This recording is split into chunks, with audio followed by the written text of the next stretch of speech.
Dua kader dari Partai PDI Perjuangan Sumatera Selatan akan maju di Pilkada Sumsel, yakni Heri Amalindo sebagai bakal calon gubernur dan Meli Mustika sebagai bakal calon wakil gubernur Sumatera Selatan.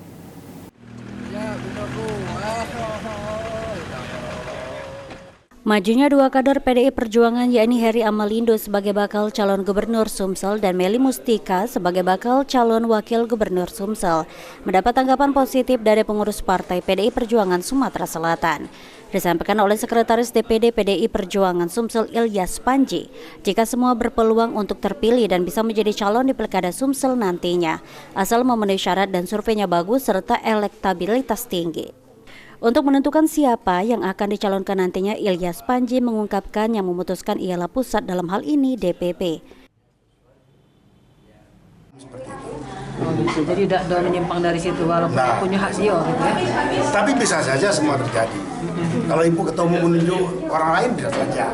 Gitu. Tapi biasanya rekomendasi dari DPD juga kayak nama-nama kayak DPD memberikan rekomendasi itu berdasarkan petunjuk dari DPD.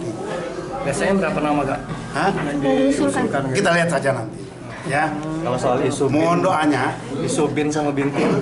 Maksudnya? Isu bin dan binti. Sejauh ini PDI Perjuangan sendiri membuka peluang bagi para kader yang ingin maju di pilkada baik itu di provinsi maupun kabupaten kota. Firman Hidayat, PAL TV.